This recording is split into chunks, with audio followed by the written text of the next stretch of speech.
আসসালামু আলাইকুম। সকলকে ঈদ মুবারক। ঈদ ভয়ে আনুক সকলের সুন্দর মুহূর্তটুকু।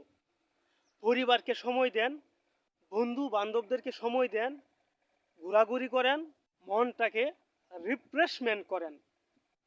তাহলে দেখবেন ঈদটা আপনার সুন্দরভাবে কেটেছে।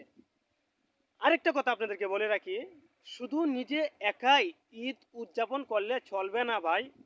আপনার আরেক প্রতিবেশী ভাই সুন্দরভাবে ঈদ উদযাপন করতে পারতেছে কি না, অথবা সন্তানদেরকে নিয়ে এক টুকরো গোস্ত খেতে পারতেছে কি না, নতুন একটা জামা ক্রয় করেছে কি না, অথবা একটু সেমাই খাইতে পারতেছে কি না, এই খোঁজ খবরটা নেওয়া আপনার নৈতিক দায়িত্ব।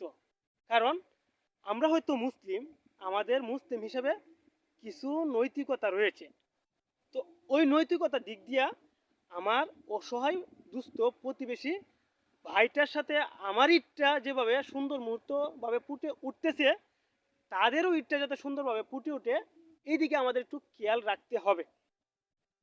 আরেকটা কথা বলে রাখি, ঈদের দিনে আমরা এইরকম অশ্লীল কোনো কাজ করব না, যেটার জন্যে সারা জীবন আমাদের পস্তাতে হয়। তো একটা সহজে অনেকে বুঝতে পারছেন। তো অনেকে রয়েছে, ভেঙেই বলি, অনেকে রয়েছে প্রেমিকা নিয়ে ডেটিং করতে যাওয়া, কেউ মাইন্ড করেন না।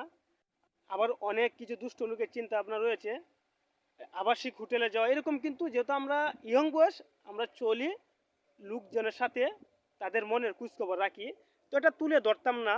তো এটা কী জন্য তুলে ধরতেছি, যাতে এই সুন্দর মুহূর্তটুকু আমাদের কাল হয়ে না দাঁড়ায়, সুন্দরভাবে ঈদটা উদযাপন করতে পারি পবিত্রভাবে। যেহেতু আমরা মুসলিম, এটা আমাদেরকে বিশ্বাস করতে হবে। তো এই সাবজেক্টটা গেল। আরেকটা সাবজেক্ট হলো, যারা আমরা দূর প্রবাসে রয়েছি, আমরা কান্নাকাটি না করে ফোনে পরিবারের খোঁজখবর নিয়েই তাদের সাথে ফোন কলের মাধ্যমে ঈদ ভাগাভাগি করি, এবং অযথায় রুমে বসে না থেকে ডিপ্রেশন বুক না করে কী জন্যে ঈদ উদযাপন করতে পারলাম না পরিবারের সাথে, টাকা কামানোর জন্য এসে আমার কষ্টটুকু আনন্দটুকু বিসর্জন দিতে হচ্ছে, এরকম চিন্তা ভাবনা করবেন না। আপনি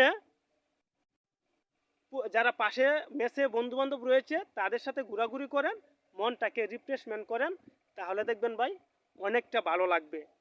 পুরুষ মানুষ একবার এক এক জায়গায় থাকতে হবে জীবিকার তাগিদে, এটা আমাদেরকে মেনে নিতে হবে। এটাই বাস্তবতা, এটাই রিয়েলিটি। আমার নিজের জীবনেও অনেকবার পরিবারের সাথে ঈদ করতে পারি নাই, কিন্তু কষ্ট পাই নাই। যেহেতু পুরুষ হয়ে জন্মেছি, কর্মের তাগিদে আমাদেরকে অনেক কিছু মানিয়ে নিতে হয়। তো ভাই, আর কিছু বলার নেই। সকলে ভালো থাকেন, সুস্থ থাকেন, আমার জন্য দোয়া করেন, আমিও আপনাদের জন্য দোয়া করি। ঈদের পরে আমরা যেই কর্ম করি, আমরা এই কর্মে যাতে ফিরে যেতে পারি, কাজগুলো আবার রেগুলারভাবে করতে পারি, এটুকুই। আল্লাহ হাফেজ।